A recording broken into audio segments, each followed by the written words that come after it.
All right, good evening. I'd like to call to order the meeting of the Common Council for Tuesday, March 21st. If you'd please press your aye and confirm buttons.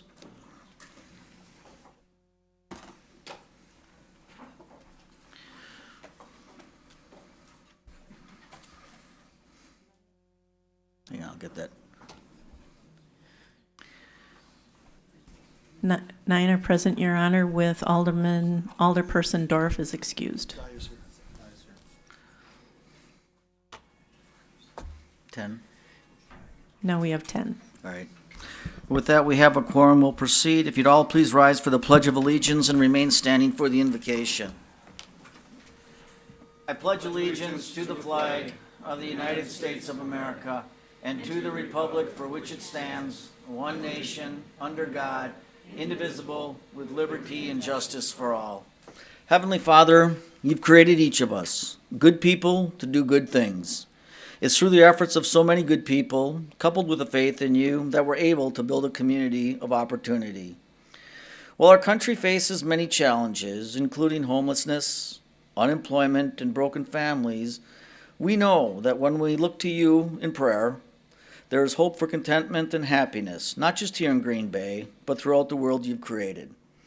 We're grateful for the many gifts you've given each of us, and we pray for your continued watch over government leaders and those serving in our armed forces, especially those serving on the USS Green Bay. We ask this in your name. Amen. All right, with that, I'll look for a motion to approve the minutes of the March 7th meeting. There's a motion by Alderman Randy Scannell. Seconded by Alderman Chris Weary. Need the lights here. All in favor of that motion, please signify by saying aye. Aye. And those opposed, nays. The ayes have it, and the minutes of the March 7th meeting have been approved.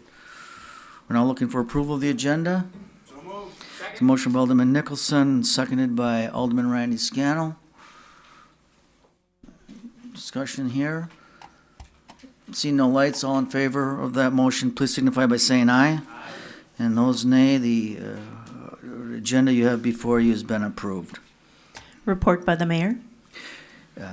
Just one thing tonight. I mentioned to you 2 weeks ago that I have my State of the City coming up on the 12th of April at 5 p.m. at the Meyer Theater.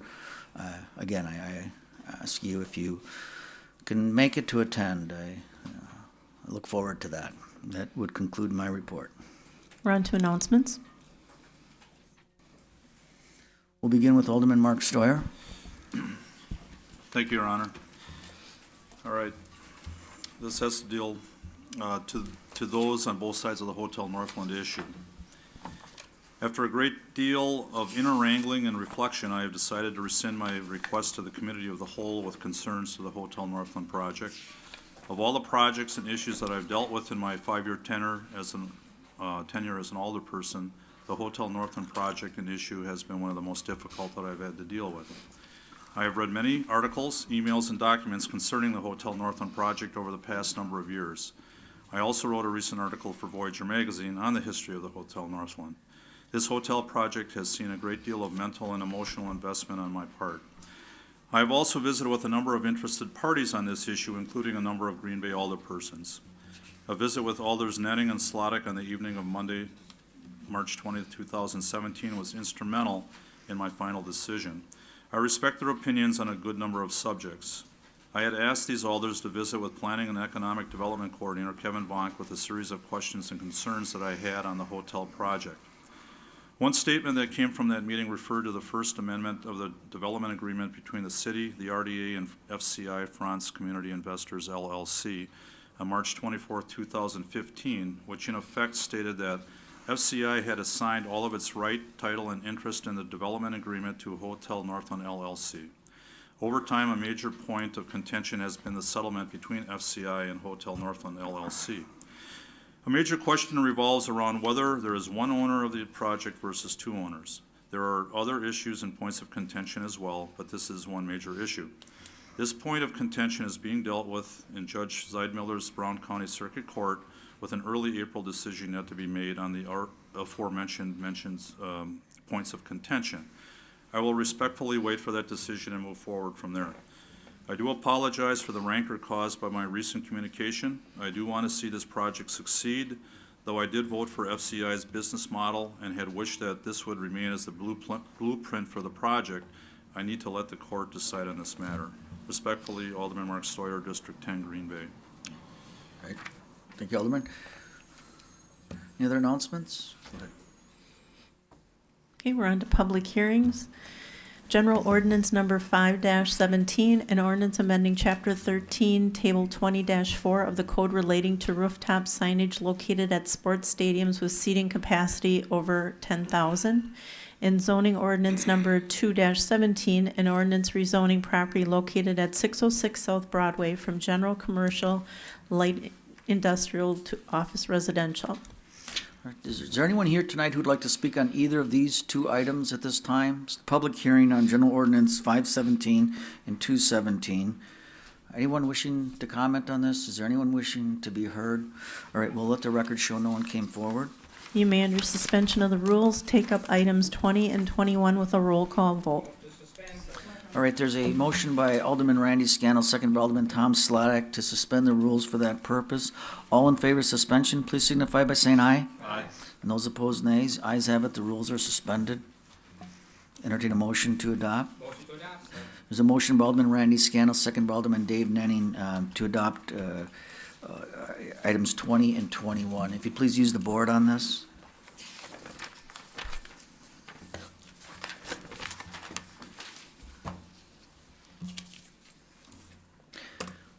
All right, and that passes by a vote of 11 to nothing. Thank you. All right, clerk. We're on to appointments, reappointments, Ethics Board, Bill Vandecastle, Green Bay Housing Authority, Terry Refsgard, Redevelopment Authority, James Bloomreich, and Transit Commission, John Whitbrow. All right, there's a motion by Alderman Randy Scannell, second by Alderman Bill Galvin, to approve the reappointments as mentioned by the clerk. All right. We have separation on the Ethics Board. Alderman Nicholson, your light's on. Thank you, Mayor. Question about the candidate. Does he, I know he's an attorney. Does he work for, does he take claims for the city? Or does he have any finances with the city, or is it just county? No, he doesn't. Go ahead. No, he does not do any work for the city. Nothing with the city, okay. And he's on another committee, correct? With the city? Housing Authority? Okay, thank you. All right. So Alderman Zima asked that that reappointment be separated. So I want to take a motion in a second to approve Bill Vandecastle to the Ethic Board. All right, there's a motion by Alderman Scannell, second by Alderman Nenning. All right, do you want to vote on this? We'll use the board.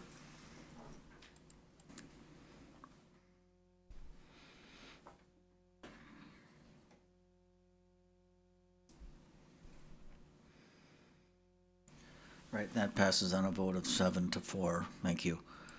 New appointment, Ethics Board, Patricia Hang on, I think we have to do, he wanted separation on Bill Vandecastle. I think we voted on that. I want to vote on the other three reappointments. Okay. All right, so there's a motion by Alderman Joe Moore, second by Alderman Randy Scannell to approve the remaining three reappointments, Housing Authority redevelopment and all right. Alderman Zima asked that we separate the redevelopment authority, so I want to take the other two. There's a motion and second to approve the Green Bay Housing Authority and the Transit Commission. All in favor of that motion, please signify by saying aye. Aye. And those opposed, nays. The ayes have it. Those two have been reappointed. What are your wishes regarding the redevelopment, the appointment of James Bloomreich to the Redevelopment Authority? A motion to approve by Alderman Tom Slotnick, seconded by Alderman Randy Scannell. Discussion here. If you please use the board on this. Your Honor, if there's information that you might know, is it, guy, is there? May I ask? Oh, no, I you mean, should just say, curious. I mean, bye. You get an opportunity. Response, Mr. Duane. I very firmly believe that we need new blood.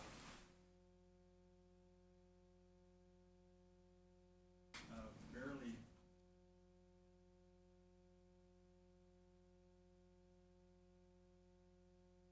Action. And we become nothing more than a rubber. Yeah. Vehicle that Right, needs new blood. right, right, Absolutely needs new blood. right. So if you could, Alderman Dwayne? Right, and that passes by a vote of 7-4. Thank you. Okay, now we're on to the new appointment. New appointment, Ethics Board, Patricia Keywiz. Motion by Alderman Dave Nenning, and there was a second by Alderman Randy Scannell. Alderman Guy Zima. I would like to request that this be held. I have nothing, not opposed to Ms. Kiewitz in any shape, form, or manner. In fact, I'm an admirer of her work. But I really feel that we need to take a look at our ethics board makeup. I really don't feel that I know it says that we should have an employee of the city of Green Bay. I think just the opposite, that's really a conflict there. And it's very open to conflict. So I would like to have this referred back, and I'll submit a communication, ask us to review the makeup of the board. That's not gonna happen. We've been through this before. It's my appointment, and we're gonna vote it up or down tonight. You can put in communication and revisit the structure of any committee. All right, so with that, we'll take a vote on the appointment of Patty Kiwis to the to the Ethics Board.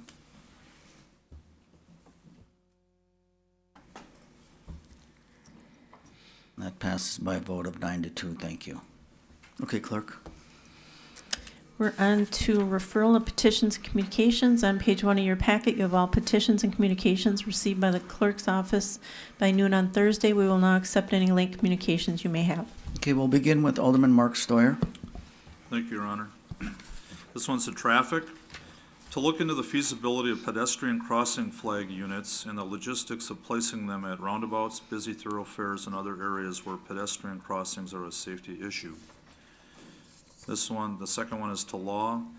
To look into the legality of a streamlined process in which to notify neighborhoods of registered sex offenders moving into the area. All right, thank you.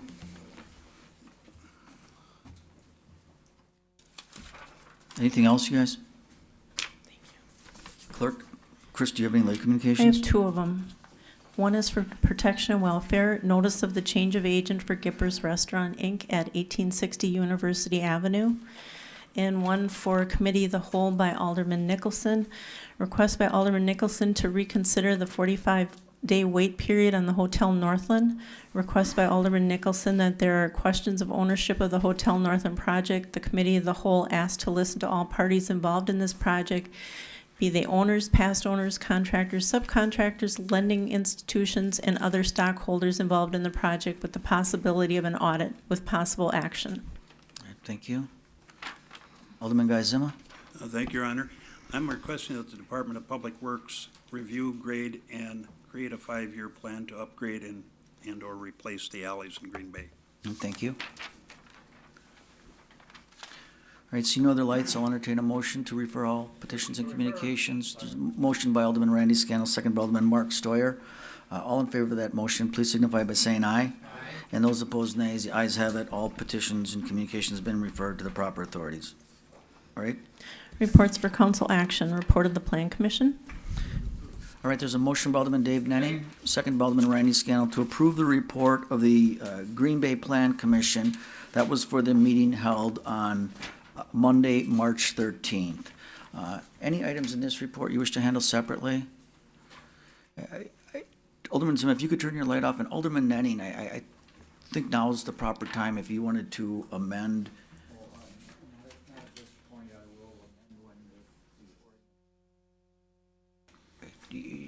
You You could do it now if you'd like. I had heard that at a ribbon cutting today that you may be amending that, and I just want to give you the opportunity. Well, the issue here, the developer of this, the Festival Foods and Quick Trip project on University Avenue had requested a temporary parking lot, an amendment to the PUD to use an outlot as a temporary parking lot for a 2-year period. And the planning staff had recommended that it only be approved for a 1-year period. Knowing how that, what needs to be completed with that project, I don't think it's very likely that this particular outlot will have development on it within 1 year. So basically the staff was saying, well, we'll approve it for 1 year and come in again a year later. Personally, I think that it's doubling up on the work for our staff. And when a PUD is amended, they send out notices twice to neighboring residents. They take calls. They compile a report for the Plan Commission. Then the legal staff has to prepare an amendment to the PUD that goes through 3 readings, and a public notice has to be issued in the Press Gazette. So personally, I felt that it was appropriate to approve it for 2 years as the developer requested. I think there's a clear understanding between the developer and our staff that this is only a temporary thing, and we don't want to change that. But I don't know if you want me to. This particular action on here does not specify the time limit, the 1 year period versus the 2. If you look at number 5 on the Plan Commission agenda, but the first reading of the ordinance does. Right, and they're tied together, so item 5 under the report of the Plan Commission and first reading, item 16. So I think it would be proper to Okay, then my amend it motion here. would be to amend it by inserting, after temporary parking lot, inserting for a period of 2 years.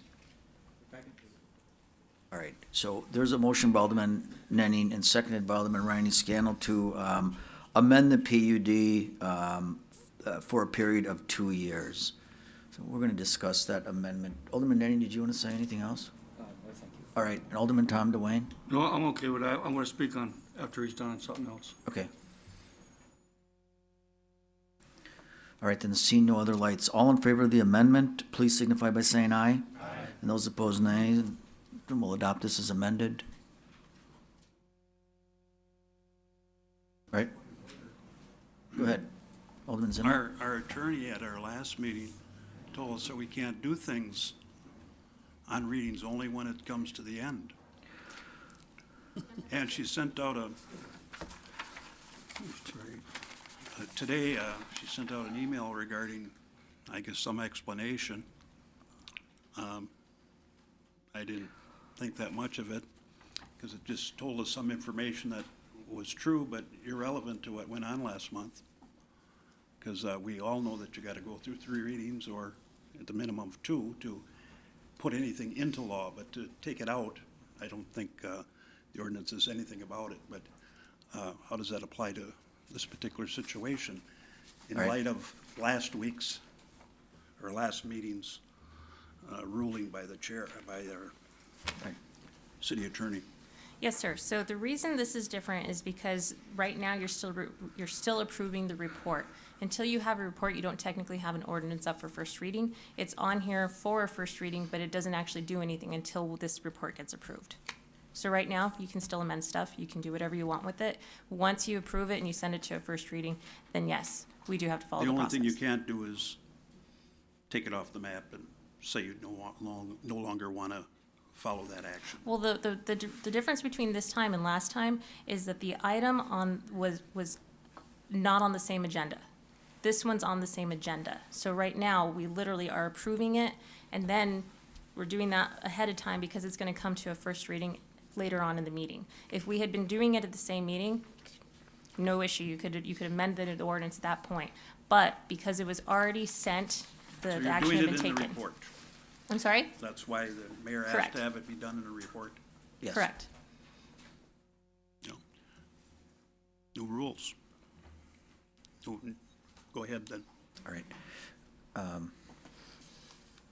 Do we have a motion and a second to amend this? Right, so there's a motion and a second to amend this item. I think we voted on it. I just want to make sure. All in favor of that amendment, please signify by saying aye. Aye. And those opposed, nays. And then Alderman Nenning, let's adopt this as amended. By Alderman Dave Nenning, second by Alderman Randy Scannell. All in favor of that motion, please signify by saying aye. Aye. And those opposed, nay. The ayes have it, and item 5 has been adopted as amended. I'm I just gonna have go something that's not right on here, that's all. I just want to correct something on in plan number 8. on planning. All right. Well, I want to take care of that right now. Okay, thank you, Your Honor. No, I just want to make a correction if I may. I don't think I put a communication on the parked cars. I'm not for any cars parked on lawn, private property, so. I mean, it just says Tom Duane to review, to receive and place on file and find that, but I think that was Alderman Weary's, wasn't it? I don't remember putting a, What's going to be received and placed on file? You just want me yeah, to take? yeah, Okay. I don't prove it, but yeah. All right. We'll just strike your name from that. So we pulled item 5. We took care of the rest of the report. All right, so anything else? All right, so the motion to approve the remaining items, Alderman Randy Scannell. Seconded by Alderman Tom Slotnick. All in favor, please signify by saying aye. Aye. And those opposed, nay. So all items then have been approved with the correction to item 8. Report of the Redevelopment Authority. All right, there's a motion by Alderman Randy Scannell, second by Alderman Bill Galvin, to approve the report of the Redevelopment Authority. That was for the meeting held on Tuesday, March 14th. Are there any items in this report you wish to handle separately? Number 2. All right, item 2.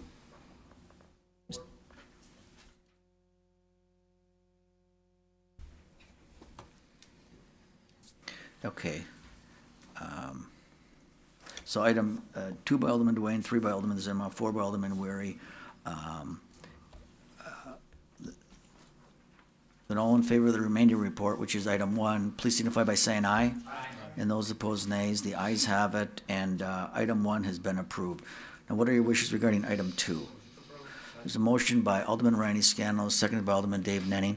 Alderman Tom Duane. Yeah, Your Honor, I just want to open the floor for interested parties. I was asked if someone wanted to speak on it, that's all. All right, so there's a motion by Alderman Tom Duane, second by Alderman Mark Stoyer, to open the floor to hear from interested parties. All in favor of that motion, please signify by saying aye. Aye. And those opposed, nays. The ayes have it, and the floor is open. The city council is now discussing item 2 of the Green Bay Redevelopment Authority. Item 2 is to approve the term sheet with TDM Properties LLC for the redevelopment of the JBS site at 2580 University Avenue, subject to minor and legal change.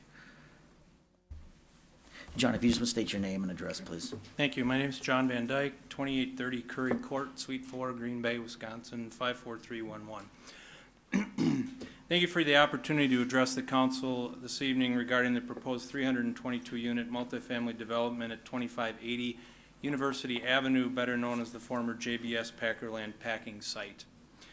I'm here this evening representing Tunin Companies, a Green Bay-based developer, owner, and manager of over 2,500 multifamily apartment units in northeastern Wisconsin, including 500 units in the city of Green Bay.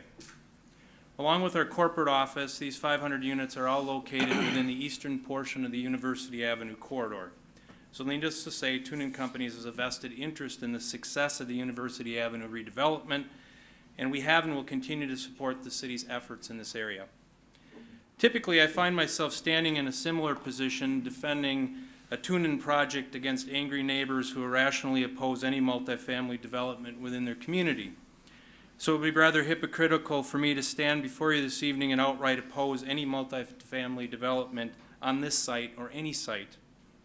As I stated at the Redevelopment Authority meeting several weeks ago, Tunin Companies is not opposed to multifamily development on this property. We are concerned about the number of units proposed and the impact it will have on the area.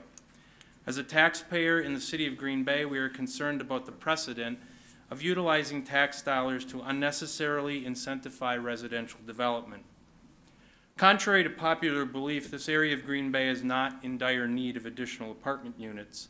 As a matter of fact, if you are in need of an apartment for April 1st, Tunin Properties has 23 apartments available at our Green Bay properties. The developer will reference a study that I believe was recently prepared for the city, which showed an immediate need for over 400 apartments, which the developer would like you to mistakenly believe are all in the immediate vicinity of this development. If that were truly the case, Tunin Properties would be regularly turning away dozens of prospective residents versus having ample availability in all but 2 or 3 of the busiest summer months the past 2 years. As a hedge against the potential inaccuracy of this study, the developer and the RDA is quick to point out that this project will take 4 to 5 years to complete, which is a normal timeline for a project this size and ultimately does not change the end game. Keep in mind that 1 year after a building is initially rented, you will be re-renting 40 to 50% of those units. Yes, 40 to 50% turnover in this business is reality. Tunin Companies has lived in this neighborhood for the past 30 years and experienced the ups and downs of the rental market and understands this market better than anyone. Relying on this 30 years of experience and expertise, we know that although the rental market is relatively strong at this particular time, putting a 322-unit multifamily development on this site, which, by the way, if not the largest, would certainly be one of the largest apartment developments in all of Brown County, will ultimately prove to be detrimental to the surrounding neighborhood. Instead of encouraging a 322-unit development that may be beneficial to the developer, the city should be insisting on a multi-use development that is most beneficial to the neighborhood. A combination of single-family and/or townhomes, condos, 140 to 160 higher-end apartments, and an assisted living facility would be more conducive to the long-term stability of this neighborhood. As a local developer, Tunin Companies should be excited that the City of Green Bay is now open to providing financial incentives for residential developers. However, as a taxpayer in the City of Green Bay, Tunin Companies is concerned that the city finds it necessary to provide a financial incentive to the developer in excess of that necessary for site remediation. As I stated at the RDA meeting several weeks ago, in order to encourage the much-needed development, Tunin Companies supports the city's participation in the cost of remediation, even though the developer has already significantly benefited from the condition of the site by being able to acquire the property at a depressed price of $450,000. Tunin Companies purchased the roughly 30 acres of property on which the Canterbury Creek Apartments in Howard currently reside in June of 2010 for $1.1 million. I think it is safe to say that 30 remediated acres in the city limits of Green Bay, 7 years later would conservatively be worth at least that much and more likely considerably more. The city should determine an accurate estimate of the true cost of remediation and adjust the incentive to be no more than that amount.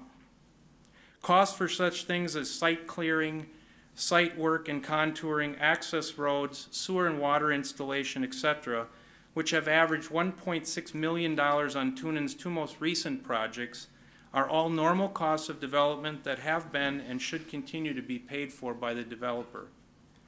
Somehow, Tunin Companies, along with other long-time local multifamily developers, have managed to successfully develop and very successfully operate numerous properties in Green Bay and the surrounding area without the need for taxpayer-provided assistance. The decision by the City of Green Bay to provide tax incentives, particularly to a developer that has never owned, developed, or managed a multifamily property before, sets a precedent that may well have unexpected negative implications down the road. There are those that will argue that this project is unique and therefore not precedent-setting. I would argue that after remediation, there is nothing any more unique about this project than any other multifamily project of this scope that has been or will be constructed. I want to thank you for your time, and I hope that you'll take these comments and concerns into consideration as you discuss the term sheet in front of you this evening. Thank you. All right, thank you. Yep, I'm wondering if, you guys who had your lights on, Alderman, if you had questions now, I don't think you shut them off. So, all right, we'll start with Alderman Mark Stoyer. Okay, John? John, I'm sorry, could you just take a few questions? All right. Thanks for coming in, John.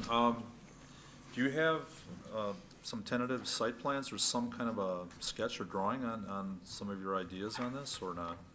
No, I just think that I have not been on the site, Mark, but I think that to put 322 apartment units, which is an awful lot of apartment units on that particular location. Also, if you look at the site plan, there's one entrance and exit out of that entire development on the University Avenue, which will be just down the street from the signal lights that were put in. That's a lot of apartment units to put in one area. And I think if as you probably well know, if you've lived in the area your entire life, 10-minute drive in Green Bay is like the end of the world for people. That's the reason that people live on the east side of the river and don't cross to the west side and so on and so forth. So people live where they want to live, where they work. And so I can tell you that particular area of Green Bay is not a hot area for apartment dwelling as it is in the east side off of 41 corridor, down by Shuring Road and De Pere. There's a lot of differences in the market. So I guess all we're asking, again, we're not opposing multifamily development, but 322 units is a pretty excessive number of units in one area. I was just gonna ask again, as far as, have you done some studies, or someone that you know done studies on this, as far as the amount of apartments that would be feasible? I know that there are quite a few apartments in Green Bay, and there's always that marketing type look, like, do we have too many here or not? Have you done much research on that, or is this just more or less your opinion? We have not. This would be just our opinion based on what we experience day in and day out. I mean, we have 500 units in that general vicinity, so I mean, we can tell you on any particular day or month how many apartments are available. I will tell you that over the past 2 years, which have probably been one of the best periods of time for apartments, not only in this area but in many areas, outside of the 3 summer months, which are typically the hottest months of the year for people moving and so forth. Those are the only 3 months out of the 12 where we have been turning anyone away in the last 2 years. So outside of that, the other 9 out of 12 months would seem to support the fact that there isn't an immediate need for 400 apartment units in that area. All right, thanks, John. Alderman Vanderleest, did you have a question for, no? All right. John, thanks. Okay. Is there anyone else who'd like to speak to this item? The floor is open to talk about this term sheet with TMD property. I would like to speak. Sure. Your Honor. My name is Richard Grunwald. I live at 2929 Emma Lane Drive, City of Green Bay, 54311. I am a retired city worker. I worked for the park department for 42 years. I now currently own and manage rental properties in the city of Green Bay and also in northeastern Wisconsin. I am also on the board of directors for the Apartment Association of Northeast Wisconsin. Our association feels that there are plenty of apartment buildings at the present time in this area, and moreover, we question the use of TIF funds for any kind of residential development. It's our opinion and my opinion that the city has no business being a banker or a loan officer in these type of endeavors. And I see an overbuilding of apartment units in this general, especially this large of a complex on the University Avenue corridor. Emma Lane is just up the street off of Nicolay Drive, so I'm involved in the traffic congestion in this area already every time that I travel from the rentals that I have in downtown Green Bay out to my residence right next to the university. And this would only complement that. Furthermore, I see a lack of infrastructure in this area. As streets, as John pointed out, there's only one access to this, and I've just done preliminary work looking at any of this as of today. However, I'm not opposed to residential development, but I certainly am opposed to using TIF funds for this type of endeavor. And that's pretty much where I am staying there. I also have a question about if we go with this large of a development in this area, where are these people going to be going to schools? Our school system currently is looking for a place to rebuild in this area. We are filled to capacity as it now is. And I'm wondering, that needs to be taken into consideration also. I thank you for your time and allowing me some input. All right, thank you, Richard. Questions here? Mark, you want to turn up your light? All right, thank you. Excuse me. Does anybody else want to speak to this? Again, this item 2. Did you want to? Thanks. Good evening. My name is Todd DeVillers. I am with TMD Properties LLC, which owns the property right now. I'm with my partners, Mark Veris, and the DeLears Construction is our construction that's going to be developing the units with us. And I've heard a lot about the vacancy rates of, downtown Green Bay and, the greater, metropolitan area. And, there's a lot of studies out there, but the bottom line is, all the studies that you find out there, we have a very healthy apartment market. As far as, is 90% healthy? I don't think the market's ever been below 95%. If you want to talk about segments of the market, yeah, there's probably a lot of segments that are lower than others, but the Class A, Class B plus properties, that vacancy rate is still very strong, and that's what promotes growth. That's what the market seems to want. And we've owned this property for some time. We've been working on this project for probably 5+ years. What we're looking at is, I'm not looking for an incentive to develop residential, but we are looking for an incentive to help tear down the buildings. And some of you were at the RDA meeting, and your sentiment was, we're all for, the making the site, comparable to a greenfield site. Well, some of the, the costs that and how we structured our, we actually went through RDA twice.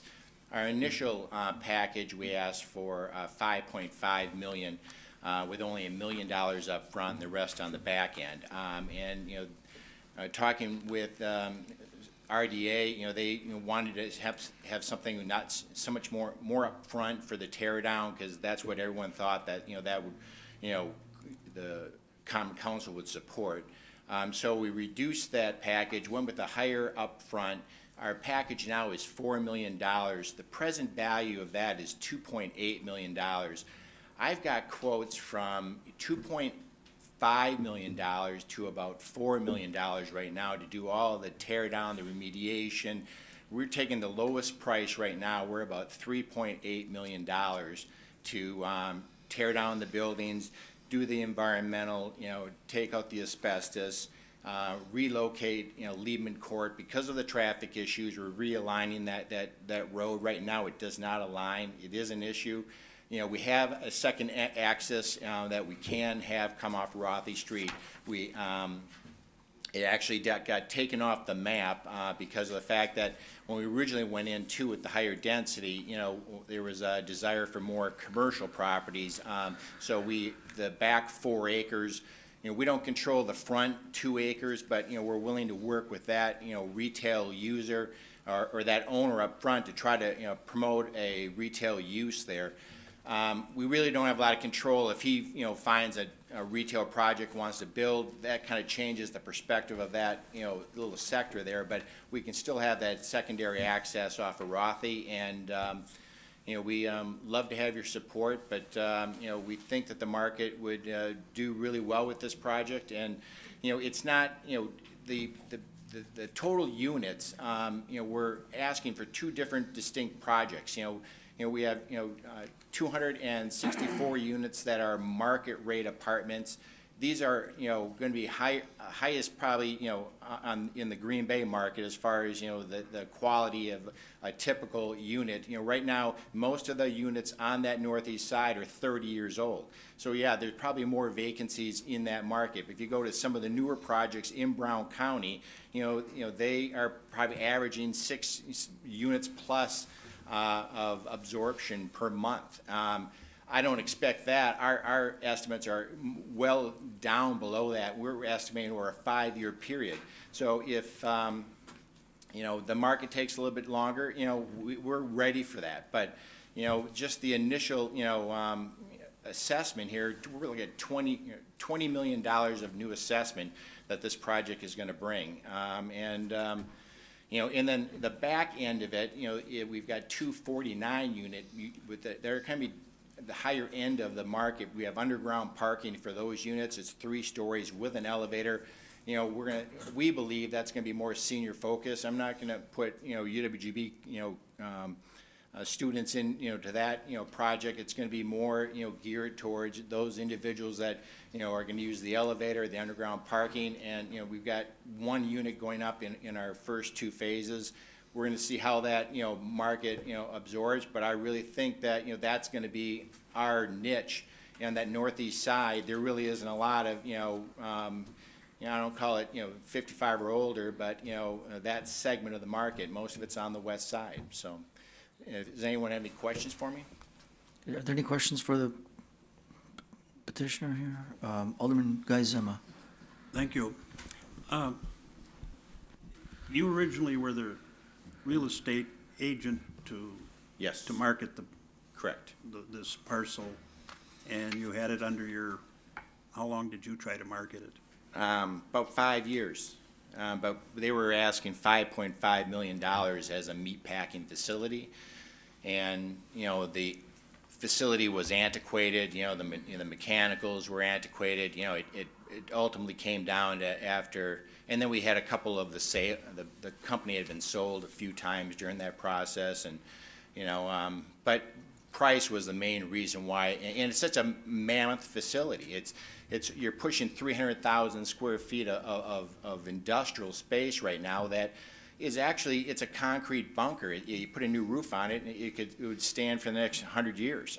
So, you know, that's the, you know, if it was just a metal shed, you know, it would be nothing to take this thing down. But, you know, there's a lot to this. And then there's basements in this. So, you know, we're probably looking at, you know, 60,000 square foot, you know, 2 holes in the ground that, you know, that's a lot of fill. And we thought we could, you know, cut and fill the site and have enough fill on site, but I think we're still gonna have to bring in more fill unless we are able to cut down the hill to, you know, get the site to level.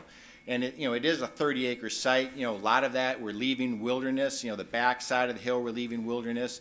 There are some concerns with the back side of the site. You know, back in the day, Liebman's had retaining walls there, and they just dumped their manure and things of that nature over the hill. But those have to come down, so, you know, there's just a lot of hidden costs there, and, you know, we can get into, you know, line items, but, you know, I'd be happy to, you know, go through that with you if that's what you'd like to, you know, hit on each one of those individually. Once the land is cleared, how many acres of marketable property is there? Well, it's 33 acres gross, but, you know, the topography of that, it's a tiered level. So you have the University Avenue stuff off of Rothy, which is about 3-4 acres usable. And then on the back side, on the east side of the site, there's another plateau there. That's about another 4 or 5 acres. And then the top of the hill, I probably have about 20 acres, I would say, usable. Of the total site that we're going to be building on. You're going to be building on? The 20 acres, 20 acres. You know, but we have 30 acres total.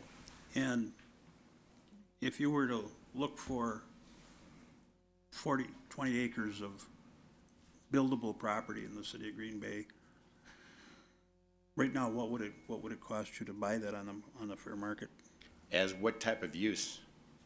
Well, for I mean, use that you're as in, proposing. you know, industrial park land's going for, you know, $60,000 an acre. I mean, and, you know, stuff, larger sites of that nature. You know, residential sites are, you know, 15,000 further down Humboldt Road. So it all depends on what the use is. Well, it just strikes me, one of the speakers before you here had mentioned that, you know, you decided to buy the property at quite a discount to the 5 million that was being asked to Correct. use it as I guess, as some kind of manufacturing, or what was it gonna be, continue to be some kind of slaughterhouse, or For our use, what were you trying to market it for? oh yeah, we were trying to market it as a meat packing facility and a cooler freezer facility, and then once the mechanicals, they just couldn't keep up with the repairs, and they decided to mothball, and they moved the meat packing, you know, operation, or the meat grinding operation out of there several years ago, so. And then it became just this idle property that had been broken into every other night for the last 2 years. So it's been vandalized, you know, repeatedly during that time period, and, you know, You the did shell buy- is still there. You know. did buy the property at a very distressed value, though. Is that Yes. fair to say? Oh, I mean, for it for looks like you bought distressed it for property, somewhere you know, about 8% of what the property was being asked for to start with. well, I mean, right now, we originally had bought it for, you know, we're gonna put new roofs on it and store scrap paper there, and put mini warehouses, zone general industrial. That was the original use. And then, you know, I was on the, you know, University Avenue corridor plan, and, you know, saw the plan, and, you know, and then Delires is our partners, and they have built many, you know, apartments, many student housing projects, and, you know, and the team came together, and it was a good fit. So that's kind of how this whole journey came together. You know, but, you know, scrap paper doesn't, you know, require us to, you know, put $20 million into the project. You know, it just requires us to, you know, patch up the roofs. You know, so I mean, you know, that's not the highest and best use of that site. You know, I don't want to be a monitor of that. And I think, you know, I think we have a great plan. There's been a lot of time and effort gone into it. I'm just looking for a level playing field to, you know, get those buildings down so we can start, you know, building. But this is a little more than leveling the playing field, isn't it? No, my ask is $4 million. The present value of that's about $2.8 million. My cost to, you know, from, you know, multiple contractors, you know, to do multiple facet things there with the tear down, you know, is about $2.8 million. So I'm asking, you know, with this TIF, you know, $1.5 million up front, and the 2.5, you know, is a pay-go TIF over 20 years. So, you know, I didn't want to ask for, you know, 2.5 up front, because I knew that wouldn't fly, and that just, you know, and right now, you know, our first phase is, you know, the guarantee of that, you know, is, you know, we're probably looking at about $100,000 a unit for our actual costs, but, you know, the assessment, you know, that we're getting assessed is, you know, about $69,000, about 30% less than our actual cost. So, but I maybe went a roundabout way to answer your question. You know. Well, it just seems to me that you're asking for a lot more than leveling the playing field. And when I consider leveling the playing field, well, you got to consider what discount you received to start with to help make up for. That's immaterial. It's immaterial here. Well, it's not immaterial. Because I would have done it, you know, right now it's zone general industrial. If you'd like me to use it for the highest and best use for, as the buildings stand now, that's industrial. And, you know, and we don't want to do that. That's why we're here today, to say, you know, does the city and their master plan have, you know, want to see this area, you know, revitalized? You know, we'd love to, you know, to work with you. I mean, we don't have a plan B right now. I mean, we've been working diligently with a laser focus on trying to, you know, get this plan, and we've made, you know, several renovations to try to get here, and I thought we got down to a point where if we're just asking for the cost of, you know, getting the site, you know, raised and ready for development, you know, I think that's a fair ask. But you're saying that cost is $4 million? No, it's 2.8 million. Well, you know, we took down the Brown County Mental Health Center, a couple of years ago. And the estimates at that time, the rough estimates when we were starting was about $2 million, and people said between 1.5 and 2 million. The county ended up taking it down themselves for around 400,000. They brought in the grinders and ground up all the cement into gravel that could be used and marketed, et cetera. And they did it for a heck of a lot less than anybody thought. I've got 6 quotes for the demo. I mean, and they, as I said, they go from, $4 million to, less than that. And just not the demo isn't the part of the cost. There's filling the hole, there's balancing that site, there's getting all that pavement up, there's the, that road, Lehman Road, if you want to move it over, moving that over, rebuilding that. Our original ask, we came in, thinking that Lehman Road was a city road, and we would have that at least kind of rebuilt as part of this, TIF, and, it'd be a cul-de-sac, but that, wasn't part of the package, so, that's another cost that, we're incurring, and someday, my neighbors might use that as they pull off Lehman Court, or whatever the new street name will be, but, Well, your competitors have costs when they develop also. yeah, and that's great, I mean, and everyone has costs, and, but, it's immaterial what, my basis is with the property, but, we have an industrial facility that, it costs $2.8 million to tear down. That's what we're asking for in present value dollars. And, if there's another way to look at it, I'd be happy to, or happy to discuss it. Well, you might want to contact, Mr. Paul Van Oy was the one who engineered the takedown of the mental health center at quite a reduced cost to the county. So I would suggest you do that, and then maybe come back and take a second look with the city. Because I believe in a free market, as I think you do, at least probably most of your life. But, you're asking us to make money available to you that we don't make available to other people. But, I provided the city with multiple bids for the demo, and we've taken the lowest bid on every single, number we have. So there is no going back to the market and negotiating. If nothing else, the costs have been rising, over last years. Are my bids even still good? This process has taken, longer than we anticipated, but that's just the way it is. But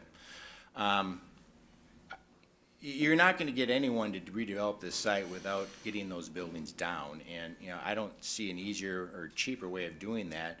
And all these costs are being regulated by the TIF. They're all TIF eligible, and and they'll be monitored as we go forward. So if I can get the building down for 10% less, then we'll be billing for 10% less. Right, I have no further questions. Thank you. Anyone else questions? All right, Todd, thank you. Thank you. Is there anyone else who wants to speak to this? Is item 2? Anybody else want to comment on this? All right. All right, so there's a motion by Alderman Tom DeWine, seconded by Alderman Mark Stoyer to return to regular order. All in favor of that motion, please signify by saying aye. Aye.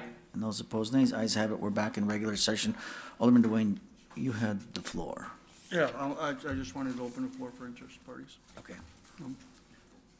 Tell me, we had a motion a second on that? Who was that? Who was before Tom? Tom pulled it, and Tom and Stoyer. Okay. We'll go to Alderman Dave Nenning. Thank you, Your Honor. This project is in my district, and as a result, I've kept a close watch on this. And I guess before I make some comments, I'd like to give Director Vonk an opportunity to explain the city's plans for this property, how it relates to the University Avenue redevelopment, and the amount of investment that this project will have in total. Right. Dr. Vonk. Sure. So recap of the project. Yeah, so in short, in terms of the University Avenue redevelopment, really started back with the University Avenue brownfields study. And I think the alders were involved in that group and looking at, revitalizing this corridor of some worn retail and abandoned properties, and including some industrial properties, and again, a number of brownfields. With that, out of that plan, came some plans for certain particular catalyst sites. I think the Triangle was one of them. The JBS site was another, and the Tillman Nursery site was a third. With that, after the plan, we worked on a TID plan for that area and resulted in the creation of a tax increment District 18. Which then also helped to spur some projects in the catalyst areas, the first being the Festival Quick Trip and outlot shops there. As for the JBS site, in the University Avenue corridor plan, it was identified that this area would be prime for residential development. Because it's only a narrow connection to University Avenue, it's a little bit offset. It doesn't have that frontage that really provides the prime retail value for a retail or office user there, like the Triangle site or even Tillman site would. So it was specified that this site should be residential. And I think it even laid out kind of a town square concept, whereas the roads would come in at an angle and be a variety of residential products in there. With that, the TID plan that followed also identified opportunities for residential uses on this site. Again, given the same constraints, it doesn't quite make sense to have some retail. With that, I think the developer has made some concessions in terms of allowing for the northwestern portion of the property. Should someone come along, whether it's this developer or the owner of the property on University Avenue, to assemble those parcels into a larger site for retail development, that could be a possibility. But in short, I think throughout the planning process, our view has been that this will be a residentially developed site. From that, planning staff has worked with the developer since plans were first submitted to make sure that if we are going to do residential, I think it's been our department and our city mantra to diversify the amount and type of housing products that we offer. And so I think we've been working with the developer to make sure that we're offering products that, push the top end of the market. And, these market studies that say we have availability, they don't always drill down into what target markets they're going after, whether it's the college student, the young professional, the empty nester, somewhere in between. And what I think we have here at this latest plan is two different styles. The urban loft style that targets, younger professional that kind of wants that up-down loft space, and then the single-story flats, which target somebody, either an empty nester or somebody maybe with mobility issues or just wants to have things all on one floor. So with that, I think staff is comfortable in terms of where we've come with diversifying the residential products, and also in terms of the fit and finish on the products. I feel it's very important that this is a highly visible site, that the finishings on this, we were very pleased when the development team brought on Deliriers. I think you've seen a lot of the work through this community. They bring forth a top-notch project, and really from some of the renderings, have put forth things that really make sure we're getting a quality product both inside and out, given the visibility, from I-43 and the rest of University Avenue. So with that, again, I think it's been throughout the planning process. We've stressed that this area is going to be meant for residential. We tried with the developer to work on some owner occupancy options there. I think we've gone through and talked about the market studies and some of the other limitations of the site, including the number of multifamily apartments that are around that and the feasibility of those things. And what we have come to is a negotiated plan. I think, as the developer said, it's been to RDA twice. That really balances, the developer's needs, the market realities, and what the, planning department and ultimately the city is looking for. Just to answer Alderman Netting's questions in terms of investment in this property, the developer had alluded to some things in terms of the environmental work and the site work that needs to be done. Primarily environmental contamination is that building has asbestos, and asbestos needs to be handled specially, taken out specially, treated specially, landfilled specially, and all those costs add up. Addition, there's about 12 structures. You really only see one from the highway, but across the site, there's about 12 structures that all need to be taken down. And with that, what the developer has committed in his initial budget is an investment somewhere around $40 million.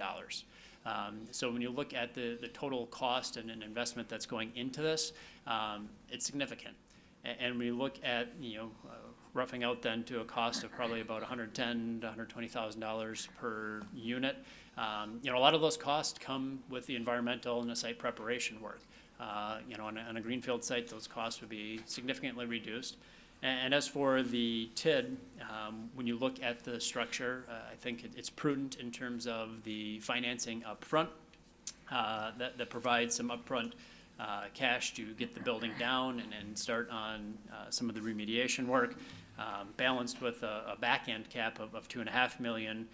When you add that all in, if you look at the value of $4 million, I know at times we've talked about comparison of values. We're then looking at the term sheet states we're going to be hitting probably close to around $22 million of assessed value when this is all said and done. So we're looking at 19% of the incremental value, 18% of the total value, and 10% of the construction costs when we look at this project as a whole. And if you look at other projects that we've done in terms of, we have done residential projects before, when we feel that, again, they take care of brownfields and fit city objectives in terms of adding products to our market that are needed. I think that kind of gives a scope of where the planning department has come. I appreciate, both Alder Netting and Alder Moore, work with staff, have worked with the developer to get this to a point where we feel it's comfortable to move forward with a term sheet. If I could ask one more question. One of the qualifications for TIF is what we call the but-for test. But for financial assistance from the city with this project, with the TIF district, do you believe this project would occur? No. Okay. I think that really is something that we have to consider here. Shortly after I got elected to the council, I was asked to serve on the University Avenue Planning Committee. That committee had been to work for a couple of years before I was elected to the council. And I want to note that both a representative of the Tunin Company and RE Commercial were both on that planning committee. And what is proposed here is consistent with the plan. If there's anything that drives developers crazy, it's when the city has a vision for the redevelopment of some property, and we've developed some plans, and the developer spends a great deal of time and effort and money to develop something that's consistent with the city's vision, and then all of a sudden, there's a wrench thrown in the gears, and people have a problem with it. Both the University Avenue plan and the TIF plan, TIF 18 plan, identify a need for more higher-end residential development on the east side of Green Bay. Now, I'm not criticizing the Tunin Company. They've done a very good job maintaining the properties that they have. I know people that live there and are happy there. But I do feel that when you look at this site, as a city, we should want the highest and best use of that property. Now, there's been a lot of misinformation shared.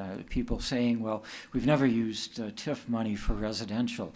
My God, look at the downtown. Look at all, at Metro Apartments, at City Deck Landing, at the Cherry Street ramp project, plus many others going back over the years. I think the first one I remember was when the River's Edge Apartments were developed on the west shore of the city. There was TIF funding provided, and those funds are provided when you want to get substantial development, more than what you would get without those funds.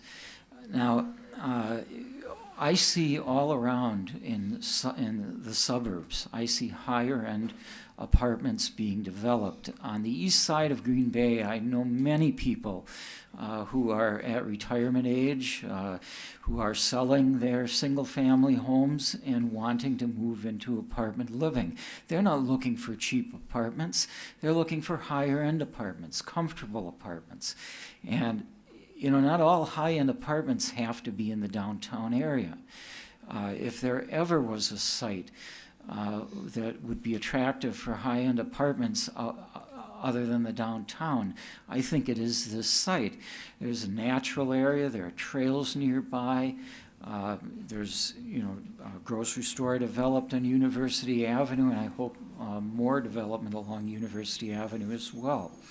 So I think this is a highly desirable site. There's a substantial investment going into this. The University Avenue plan called it a catalyst site, and I really think this will be a catalyst project. I think it's going to bring up that whole end of University Avenue, including the apartments that the Tunin Company owns on that end of University. You know, I think there's been an effort to try to reduce the TIF contribution as much as possible.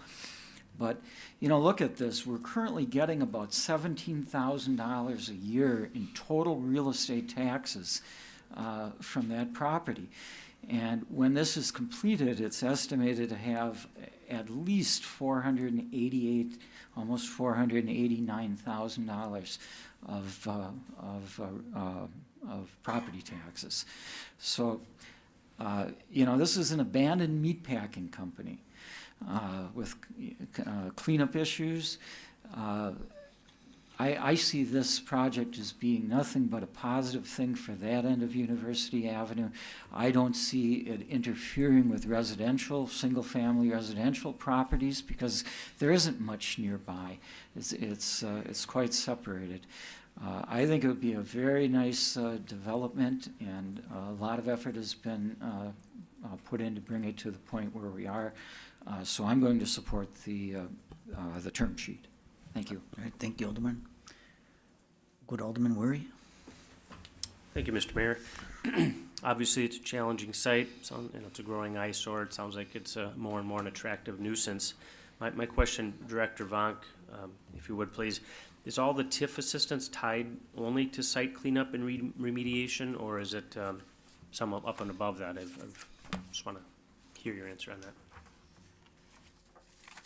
Sure. What we proposed in the term sheet would be environmental remediation, which includes asbestos abatement, demolition, the grinding of concrete and asphalt, utility relocation, infrastructure, which would include removal of old sewer lines running through the point, construction of the access road, and site work and contouring. And do you, or have you seen estimates on what that would cost? I heard 2.8 to over 4 million, is that? Correct. So the developer has submitted some estimates from contractors who have looked at some of the environmental work. I've not seen all of it for the grading per se, but as far as the environmental work and the asbestos removal, the developer is correct in those statements. My next question then would be, are we tying the TIF only to the site cleanup and remediation? You know, if bills come in for site cleanup and remediation, then they're, you know, the pay-go, then they're paid, or is it you're getting 4 million, and if you happen to do the cleanup for 3, the extra millions for miscellaneous, or? Nope, it would be the latter. So on the term sheet on page 2 of 9, where it says tax increment financing, section 1, part B, number 1, project grant, right in there, in terms of those would be the things that would be qualified expenditures. In terms of that $1.5 million up front, what we would most likely do is put that money into an escrow account, and it would be available as receipts come in for expenses. Those would be verified that these were spent on these things, and then 1.5 would be reimbursed with that. In terms of the pay-go reimbursement, if the council felt it was appropriate to extend some of those same costs to that reimbursement portion as well, I think some of those costs would be absorbed within there, and as the developer mentioned, if these come in less and is able to save money, we would only be reimbursing for qualified expenditures. One of the things that the developer has discussed, and whether this would be covered or not in here, again, this is a highly visible site, and in terms of providing some extra amenities in terms of the facade and the visuals for this. If, look, we're going to get involved in the project, we want to see ultimately a high-end project, which added some additional cost to the unit, that may be in there. But if the council feels it prudent to limit it to the things that were mentioned in the project grant, I'll have to discuss with the developer, but I believe those would all be eligible costs and help the developer in terms of making those costs work. All right, thank you, appreciate it. That's all I have right now. All right, thanks. We'll go to Alderman Tom Dwayne. Yeah, thank you. I got a question for Dr. Fong too. Listening to Alderman Eddie and yourself, talking about all these guarantees, we have people that are trying to build homes right now in Green Bay for a year and a half that can't get a permit because of a sidewalk they might not build 5 years from now because the economy might go down. And now you're telling me that this is a perfect property that 20 years from now they might have $40 million. What is the difference there? I mean, we've stopped a lot of projects here in Green Bay that we continually come forward to your department and we can't get nothing done. Now you're telling me that we're sure that this is gonna happen and nothing, and the economy is gonna stay strong and this is all gonna work out. And I just, when we first talked about this, you were against that many multifamily units up there, and and that's why it was sent back, and now you changed your mind. If you can just answer them for me. Sure. I'm not quite sure the reference in terms of sidewalks and how it relates here, and No, I'm just saying, we can't get a permit for. Sure, people. I'm just not sure it's germane to this issue. In terms of what the projected development would be, as far as if we need, as far as guarantees, look, I mean, I can't predict anything, but I think we do our due diligence in terms of market studies and working to make sure that what we are projecting is not unreasonable. If we were to put in $1.5 million up front, we would need the developer to complete more or less 86 units to protect our interest, which is about phase 1.5. So we'd need a guarantee that the developer would construct at least phase 1 and half of phase 2 in order to create the property taxes with the margin of error to pay back our debt service. So we don't need the whole 322 to come online in order to protect our interest. The remaining 2.5 million would be in the PAYGO. So if the developer never constructs those, then the developer would never see any funding from those projects. So I think in this balanced approach, this helps get some of the funds to take down the facility and clean it up, but also protects us in terms of limiting our exposure on the back end, that if the developer does not create those units, that income is not generated, and thus the developer does not get any incentive. Also with that, in terms of timing, there's a time frame that we would establish as proposed. I think the term sheet on page 3 would limit that, a temporal limitation on this, that basically no incentive would be paid the earlier of calendar year 2036 or the end of the TID. That's 6 years before the end of the TID, so if things would slow down, they don't get to kind of keep pushing the clock back another 20 years. It's an incentive for the developer with the PAYGO to do it sooner than later. It helps generate income for the city and get their incentive sooner than later. But then also, again, the tax incentive cap. Once they hit that $4 million for qualified expenditures, and again, that includes the 1.5 up front, they are not obligated to receive any more incentive. So you're really not worried about the bigger projects as you are single-family homes and stuff like that? You're more concerned with No, sir, economy, okay. Alder, no, I'm very concerned with those, and I think we've discussed, and there's a separate issue in terms of sidewalks and permitting and the timing that we go through. And I know there's a project that's had a lot of complications and issues, and we'll work through that, but I'd like to focus on, working on this project here tonight. Thank you. I'm satisfied. Good. All right. We'll go to Alderman Joe Moore. Thanks, Your Honor. First, I'm going to agree with Alderman Duane that we really do everything we can to make it difficult, voluntarily make it difficult for, builders to get a project done. And when you guys have that meeting, I'd like to be there for that as well.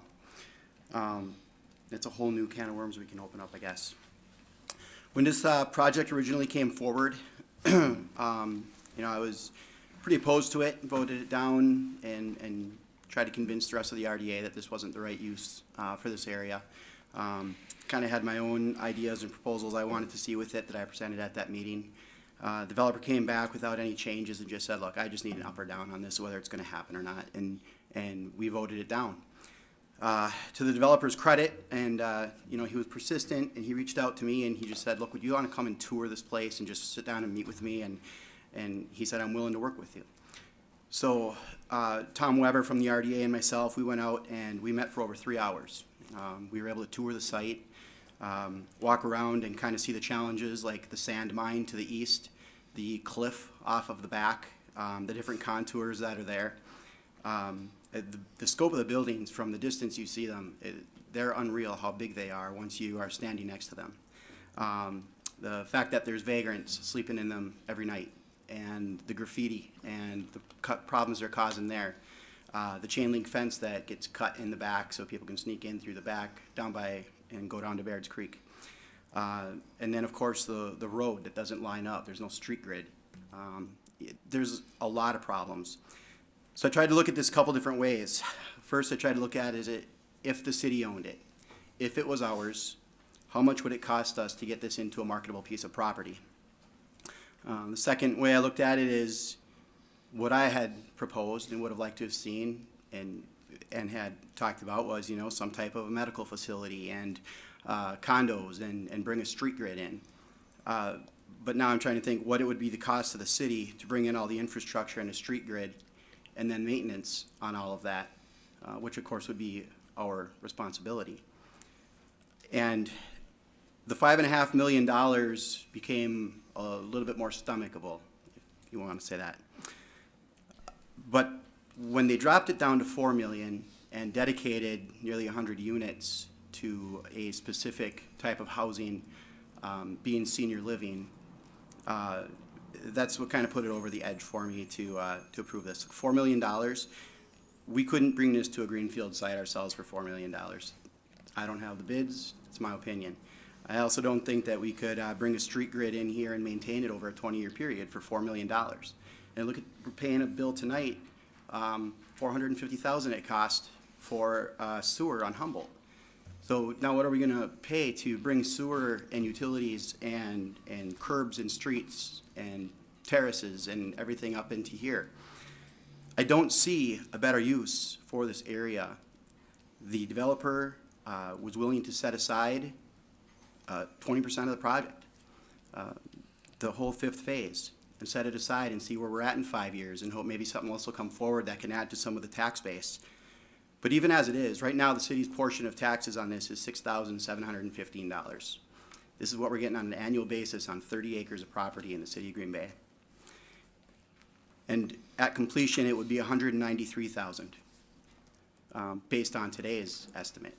Who knows where our tax rate will actually be in a few years. 50% of this going back to the project and capping that at $2.5 million on the back end. Maybe that's 20 years.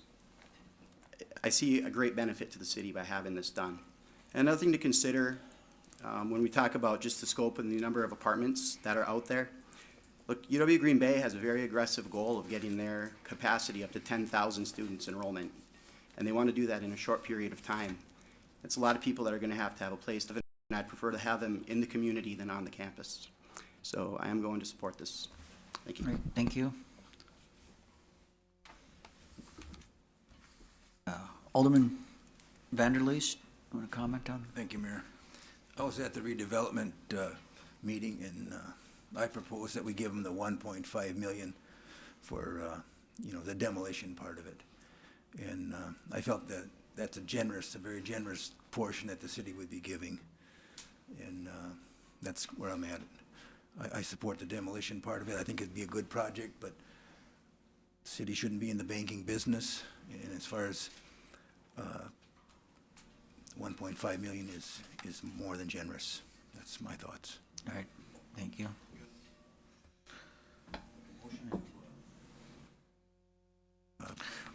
What did you tell him, Guy? I said he has to make a motion if he wants to. Yeah, yeah. His light was off, and I thought he was finished, so I'll run the meeting, okay? Yeah, okay, you run it. Thank you. Alderman Vanderleest? I'd make that motion that we limit it to 1.5 million. Okay, so let's, For the demolition part of it. right. So on 3B is the 1.5 million, and then item 2 is the pay-go, up to another 2.5 million. So you're just gonna eliminate, everything after the project grant, That's correct. all right?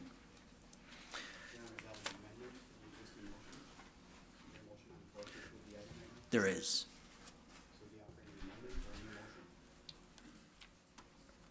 I thought it was an amendment. You're right, there's a motion and a second on the floor to approve this item. You're opposed to it because you think it should be capped at 1.5 million. The motion is to approve a term sheet, and I guess I'm asking if you want to vote against it or if you want to amend it. I want to amend it so that we just spend 1.5 million. All right, I'll take that. Thank you. I need a second. Second for discussion. All right, we have a second by Alderman Tom Dwayne on this. So Alderman Vanderleest wants to amend the motion on the floor to, really on 3B, strike everything after project grant. Anything else, Alderman Vanderleest? All right. Alderman Tom Dwayne, did you want to comment on that? No. All right. Yep, yeah, I got it. Thank you. Alderman Zima? Thank you, Your Honor.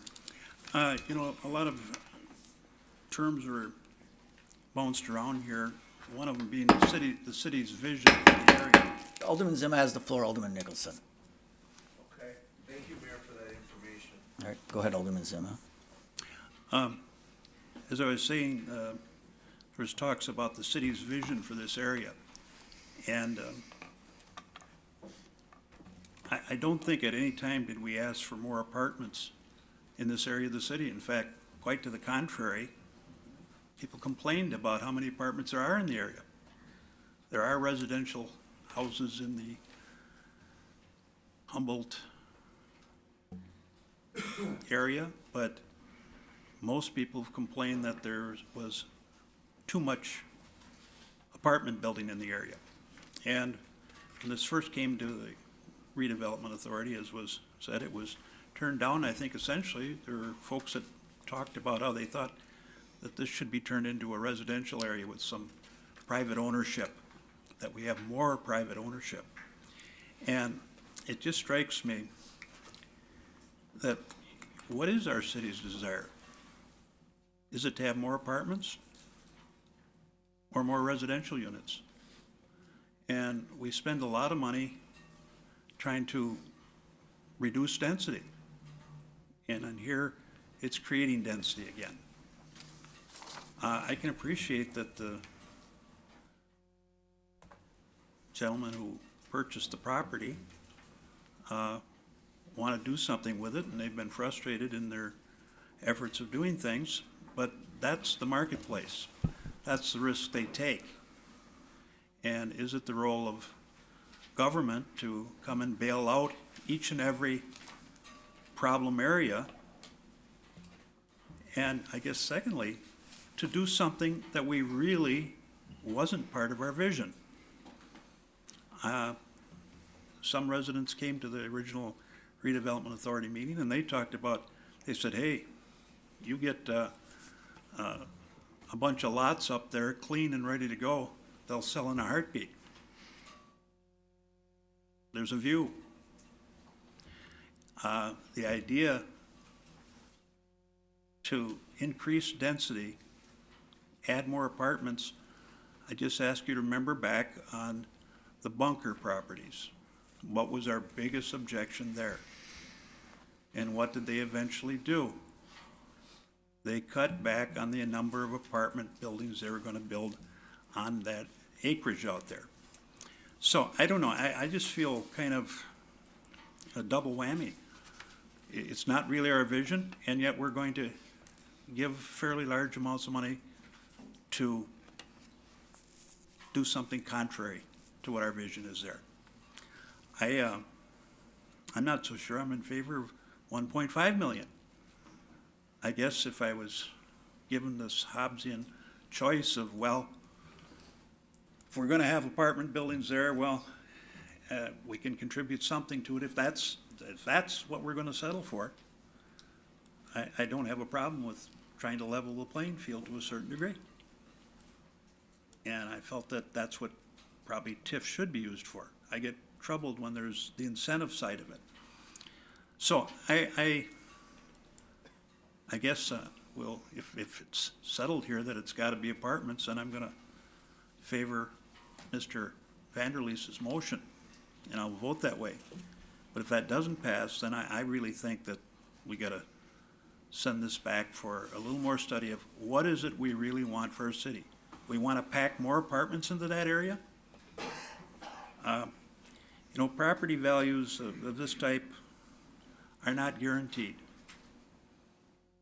We built apartment units downtown, the original apartment units came up, and they thought they were gonna get X amount of rents, et cetera, et cetera, et cetera. They came in and got their assessments lowered within a short couple of years because they didn't get what they thought they were gonna get. Apartments isn't what I wanna try to promote in the city of Green Bay. I think that that area has some potential for other uses.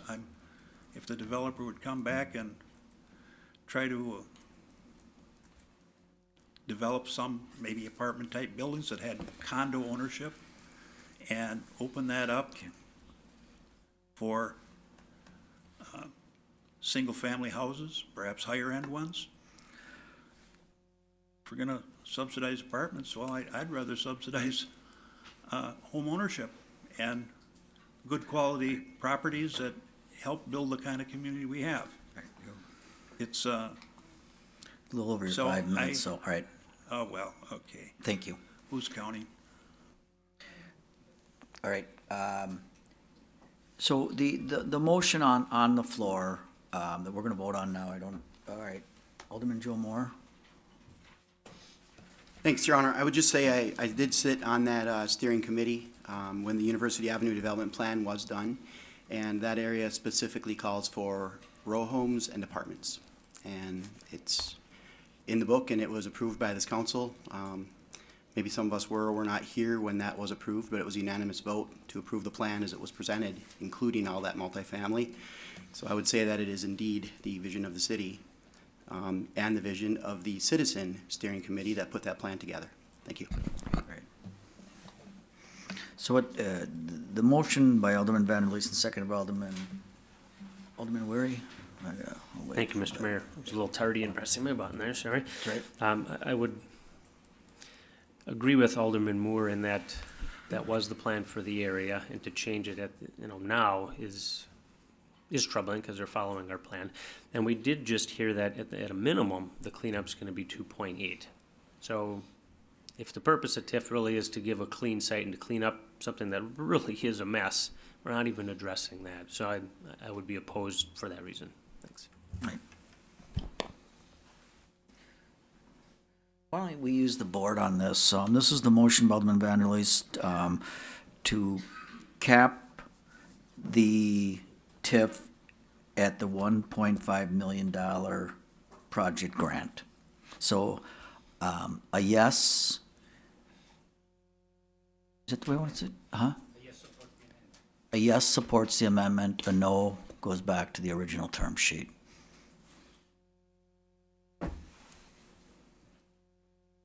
Okay, so that motion fails. And then we're back to the original motion by Alderman Moore and Nenning to approve the term sheet.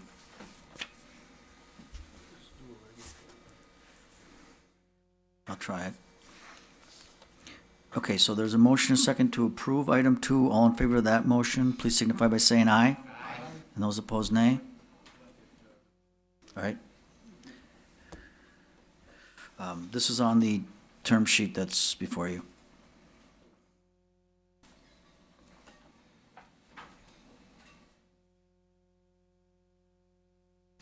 And that passes by a vote of 7-4. Yeah, go ahead. Hang on. Go ahead. Thanks, Your Honor. I think it's just got to be a kind of a reminder here for the general public that this was the approval of the term sheet. And then I would just encourage any of the council members here to reach out to the developer and have an opportunity to go up and walk the site and take a look at it for yourself. I think it'd be important to do that before we get to the development agreement. Right. Thank you. All right, we're now on to item 3 under the report of the Green Bay Redevelopment Authority. What are your wishes regarding item 3? It's a motion by Alderman Randy Scannell. Second by Alderman Mark Stoyer. Alderman Guy Zema. Thank you, Your Honor. Would you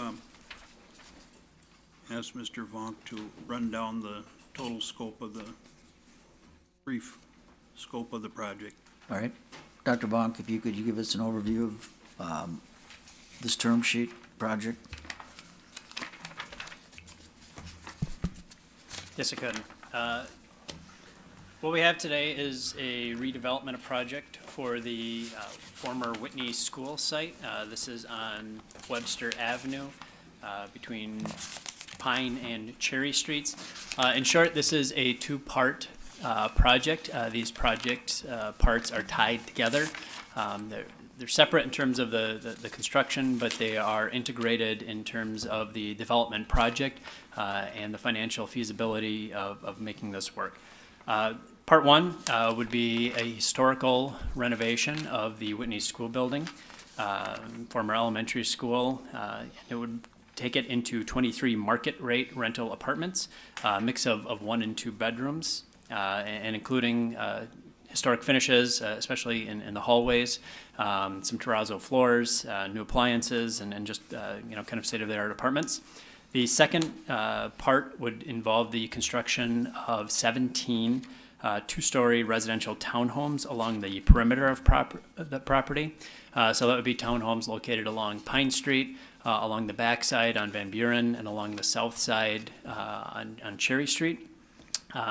Those would be owner-occupied homes, and then in the center would be a courtyard that would be shared by the community there. In short, the developer is requesting that this area be included within Tax Increment District 6, which is Navarino. It's just outside of it right now. It actually straddles 2 tax increment districts, Old Main to the north and Navarino to the south. That would be a separate process, again, depending on the outcome of this term sheet here, that would go through the Joint Review Board to expand the TID. If included in the TID, the developer would be looking at investing close to $10 million total of cost into the project. In short, right now there's a property value of about $718,000. When all is said and done, it'll be about $6.3 million for the block. That will generate $141,000 in real estate taxes, including $55,000 to the city of Green Bay. What the developer is requesting in order to make this project work is requesting 80% of the tax increment for a period that would end at the end of the TID. Right now, the TID is scheduled to close in, just make sure I get this right here. The TID is scheduled to close, pull out the right sheet. Basically, it's supposed to close in about 10 years. In 2028. So depending on the timing of when these units come online, we assumed the apartments would be done in 2018, and then 6 townhomes in 2018, 6 more in 2019, and 5 more in 2020. All in, then in 2021, we'd have a fully assessed value of that 6.3 million. In short, the TID taxes would be about $124,000. 80% of that is just under $100,000 over 8 years. We'd estimate on the back end, the developer would receive about $830,000 in incentive. With that, staff believes this is a good project in terms of a few factors. One, it's protection and preservation of a historic building in the community. The developer is in the process of getting it listed on the historic register right now, has obtained their pre-approvals, so confident that it will be approved through that process. Looking at historic tax credits as well for part of this project. As far as the market rate apartments, I think they are going to fill, again, adding another product that's needed in this community. There is still a strong demand for apartment living. With that, these will have rents, that are higher than affordable rate, workforce rate, but maybe lower than some of the newer downtown units. So they'll appeal to a different demographic. Also, it will look at, basically utilizing a parking lot and generating some tax base on it, providing some owner occupancy in this, Whitney, Navarino neighborhood. I think you've seen just to the north on Van Buren Street, the townhome project, the 10 townhomes there that have been quite successful. These would be probably a step up in terms of size, scale, and price. And with that, feels would be a solid investment for the project. So with that, staff recommends approval of the term sheet. Are they all going to be rental units then, or are there's going to be private ownership in the townhouses? The apartments, the school building itself will be apartments. The townhomes will be owner occupied. Fee simple. And the total subsidy is about $100,000 a year then for When everything is online. 11 years? Correct. When everything is online, the taxes, the TID taxes would be about 124. 80% of that is about $100,000, and that is estimating ultimately it's dependent on where the homes actually sell for listing price. So if they sell for more, it'll be a little bit more. If they sell for less, it'll be a little bit less. But again, it's pay-go, so it's on the back end. So it's up to the developer to make sure they have incentive to make them as high value as possible. So the blend then of owner occupied and rental what is the percentage there then? As far as numbers? Yes. So the apartment building will have 23 rental units, and there will be 17 owner-occupied residences. And they'll share a courtyard? They will share a common courtyard in the middle, correct?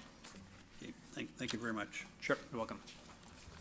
Do you have anything else, Alderman? No. Alderman Tom Dwayne? Thank you. I just got a question for Dr. Vonk. All right, go ahead. Yeah, did you consider the tax credits and everything for being a historical building and everything? Did you figure that all in already before we determined what they needed? Correct, and so Grants and so on that they might receive? Correct. So the developer submitted some of their projections, and they're hopeful to receive tax credits. As you know, there are some challenges right now within the state budget. There's a potential limitation on those. If those do get capped, we may not see this project move forward. But in their planning for financials, they're looking at every way to reduce costs. So they have accounted for the tax credits in their projections. Thank you. All right, thank you. Alderman Joe Moore? Thanks, Your Honor. I mentioned it at RDA, and I'd like to mention it again, that if this term sheet is approved between here and the development agreement, I'd like us to look at other forms of financing as well, which may be neighborhood enhancement funding. Some of that money may be able to be used for site cleanup and some of the infrastructure as well. But if it can reduce the TIF a little bit on this project, then I'd be in support of that. Thank you. All right. Alderman Mark Stoyer? Thank you, Your Honor. I concur a bit with Alderman Moore on that as well. I'm all for looking at taking old structures and rehabbing them in some way. We have a lot of older structures here yet, despite the opinion out there that we don't. And I think we really need to look at, revitalizing some of these structures and buildings. If we can get a little creative with financing, I think that would be really good. I think with the historic tax credits, we need to keep pressing on that. And as we move forward my HPC, we're gonna be looking at preservation ordinance down the road as well, and I think these are things that will go hand in hand, so I support that. Thank you. All right, thank you. Alderman Tom Slottick. Thank you, Mr. Mayor. I support the project. I'm gonna support the term sheet.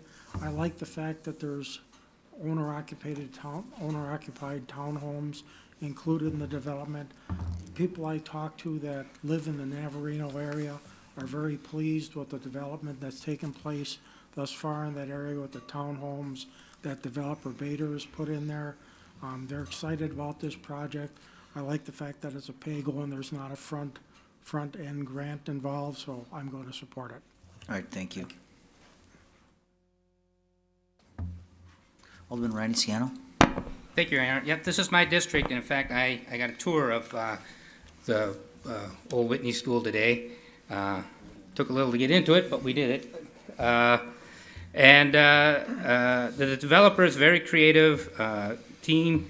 They plan not only on working on that site, but they're very much impressed with Garrett Bader's townhouses, and they want to try and kind of morph even with lighting and everything into creating a whole vibe in that whole area. So it's really a creative, ambitious project.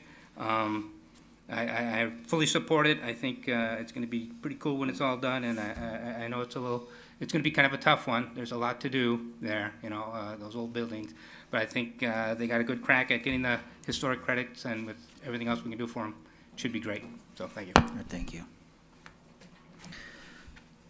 So with that, there's a motion and a second to approve the item 3, which is the term sheet for MKE View. If you could use the board on this, please.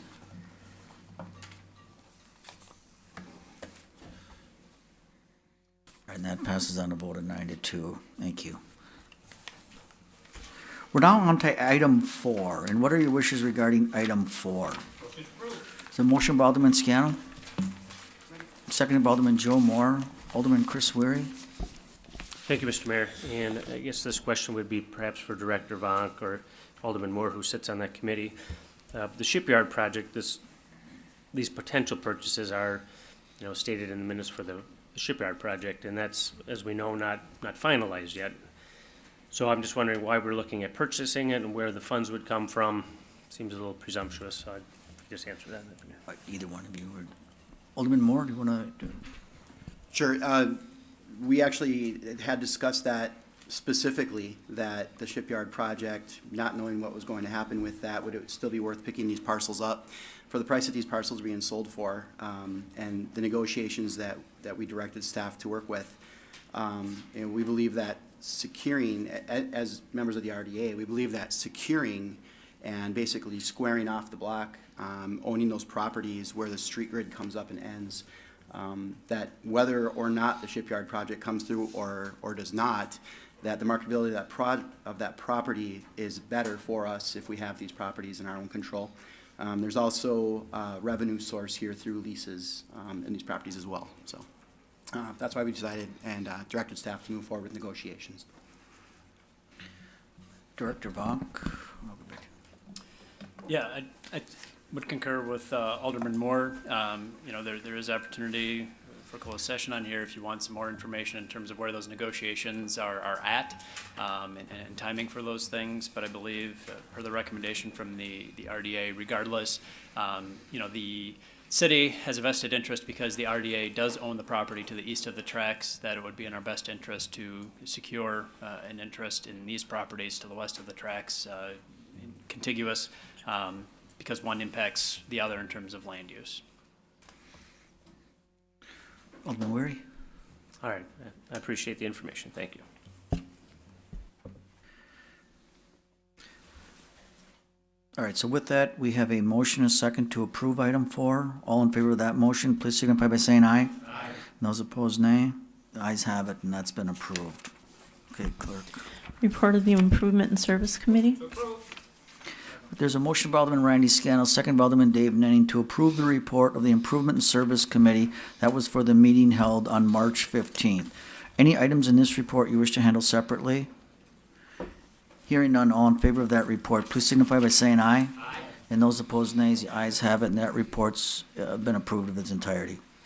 Report of the Protection and Welfare Committee. All right, there's a motion by Alderman Randy Scannell, second by Alderman Dave Nenning, to approve the report of Protection and Welfare Committee for the meeting which was held on Monday, March 13.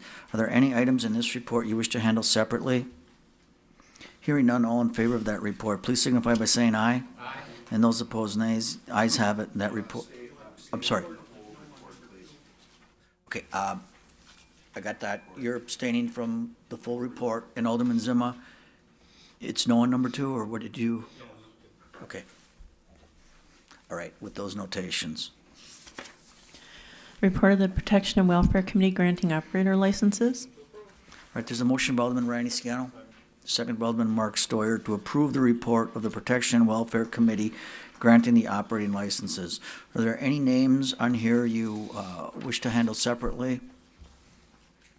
Hearing none, all in favor of that report, please signify by saying aye. And those opposed, nay. Ayes have it. Those operating licenses have been granted. We're under resolutions. You may, under suspension of the rules, adopt resolutions 7 through 15 together with one roll call vote. All right, there's a motion by Alderman Randy Scannell, seconded by Alderman Dave Nenning, to suspend the rules for that purpose. All in favor of suspension, please signify by saying aye. Aye. And those opposed, nay. Ayes have it. The rules are now suspended. Motion to adopt, Alderman Randy Scannell, seconded by Alderman Tom Slottick. If you'd please use the board on this.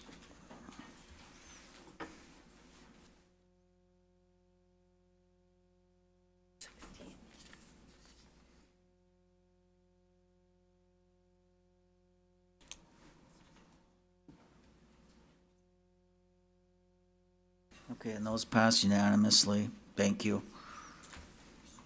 Okay, clerk. Okay. We're on to ordinances first reading. You may, under suspension of the rules, advance ordinances 16 as amended, 17 and 18 to a third reading. There's a motion by Alderman Randy Scannell, second by Alderman Dave Nenning, to suspend the rules for that purpose. All in favor of suspension, please signify by saying aye. Aye. And those opposed, nays. The ayes have it. The rules are now suspended. I'll entertain a motion to advance by Alderman Randy Scannell, seconded by Alderman Bill Galvin. All in favor of advancement, please signify by saying aye. Aye. And those opposed, nays. The ayes have it, and those 3 items, with 16 as amended, have been advanced to the third reading. Now,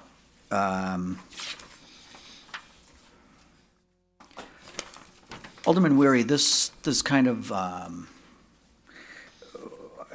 think we should go to the committee as a whole, and then we can come back to second reading ordinance 19. I think that would be the proper way to do it.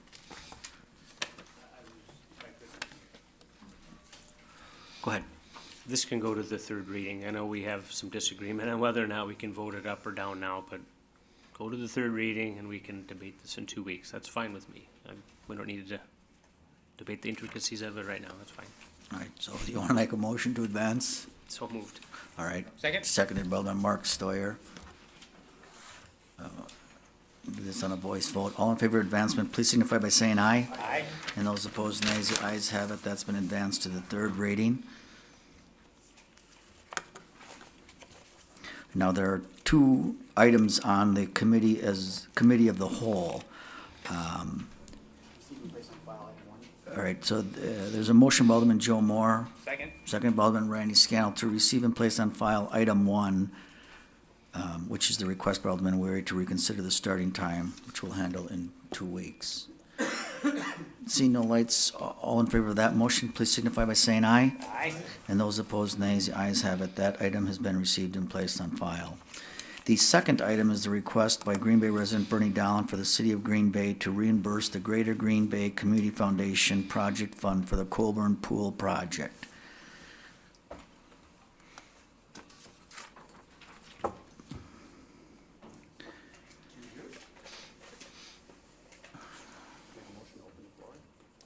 All right. Second. All right, there's a motion by Alderman Joe Moore, second by Alderman Randy Scannell, to open the floor to hear from interested parties. All in favor of that motion, please signify by saying aye. Aye. And those opposed, nays. The ayes have it.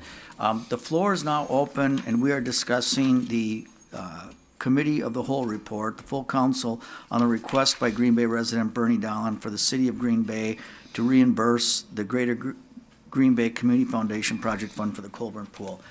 Is there anyone here who would like to come forward and speak to that? Anybody want to talk about that? Anyone wishing to be heard? Okay, let the record show no one came forward. I meant I'll entertain a motion to return to regular order. So there's a motion by Alderman Joe Moore, second by Alderman Randy Scannell to return to regular order. All in favor of that motion, please signify by saying aye. Aye. And those opposed, nays. The ayes have it. I got a couple lights here. If I could start with Alderman Dave Nenning. Thank you, Your Honor. A few months ago, when we were talking about using committees of the whole, one of the things that I thought we all agreed to was that if there was an issue that was relevant to one of our standing committees, that then we would let those issues be resolved at the standing committee before a recommendation comes to the council.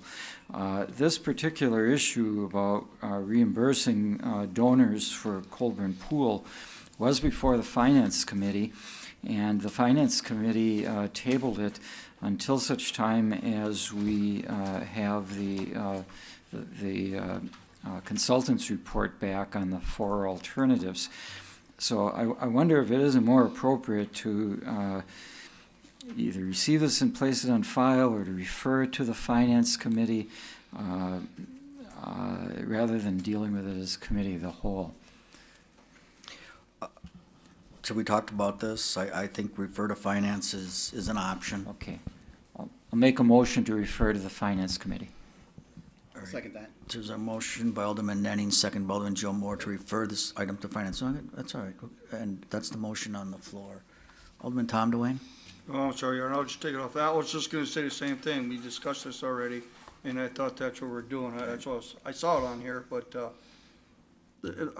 if the gentleman was here, we could talk about it for him, but, this was done already. Okay. We don't even know what it is yet. Alderman Joe Moore? Yes, thanks, Your Honor. I believe that the first, there's been a couple of communications regarding this now. I know they went to Parks. It was held up there to wait on those. Also came to us, and we're kind of in the same boat. So I've got no problem with this coming to us. What I imagine that we would probably do, and I'll talk to Director Ellenbecker about it, but we'll probably just roll this into one item, agenda item, so it can all be taken up at the same time. So, thank you. All right, thank you. Alderman Weary? Thank you, Mr. Mayor. I'm fine with sending this to Finance. We're discussing it at Parks and Finance. We're waiting for those plans to come forward. I didn't put this in tonight. I don't know if you had some communication with yourself or city clerk or why it's on here. Yeah, Bernie wanted an update and wanted an answer from the council last week, and finance was canceled. I told him that we would discuss this tonight, and that's fine. I just wanted some direction. I'm sorry I missed that. The 4 options, I didn't know he was part of that, and I don't think he did either. And I've spoken to him previously about that.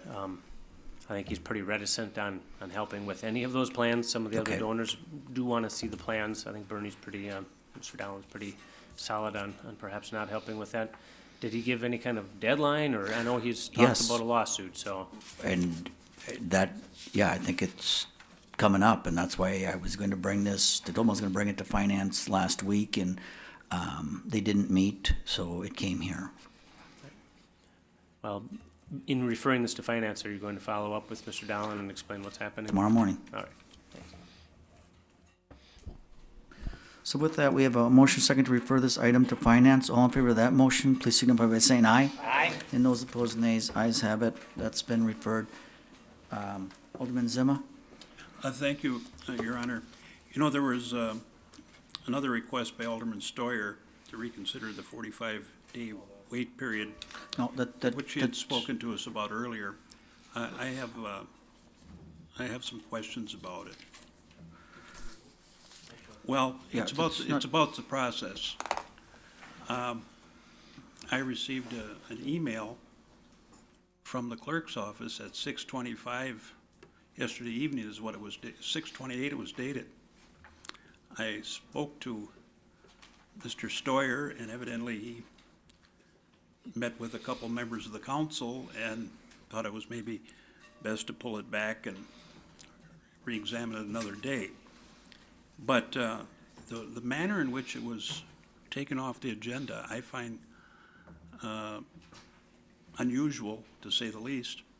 And is it even proper, is what my question is. Because if I want to reconsider something, I put it in writing. I bring it to the clerk's office.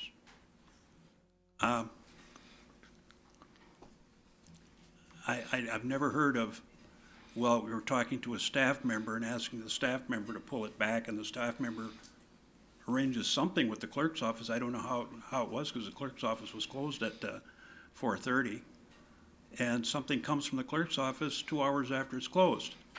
Is that how we reverse ourselves? We just call any staff member and say, I want to pull it back, and it's pulled back? And this is, I'm not trying to cast any dispersions on Alderman Stoyer, but is this the new standard by which we do reconsiderations or re-reconsiderations? Just call a staff member and tell them it's okay? I thought at least had to be in, I was always told it had to be in writing.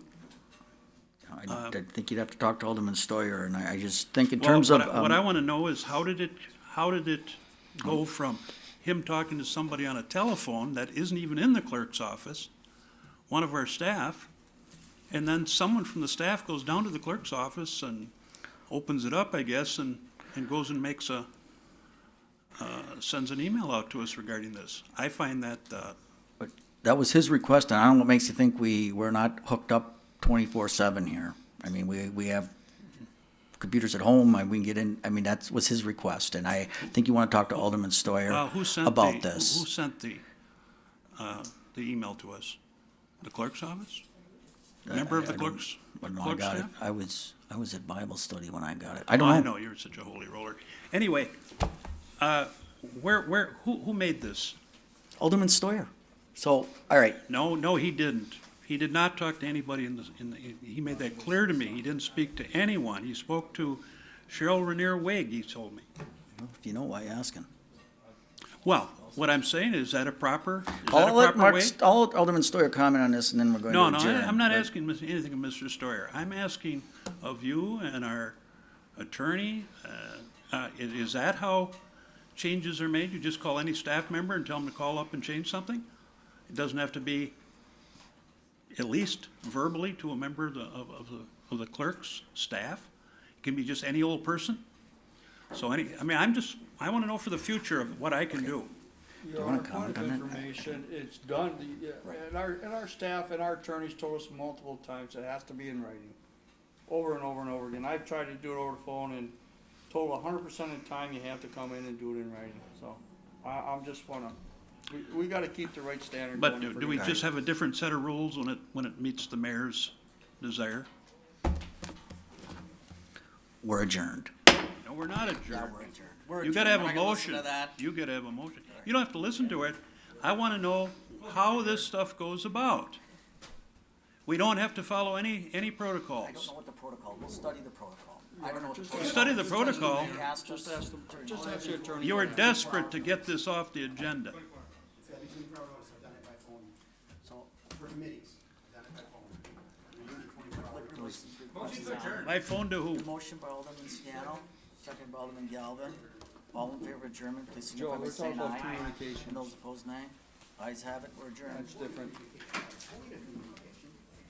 We did put liquor I was just license told by requests staff. on. Verbal.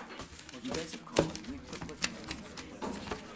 You called Don't be me. lecturing our president. Just twice last month, they made me come down, so I had to reply. All right, we'll get it in writing.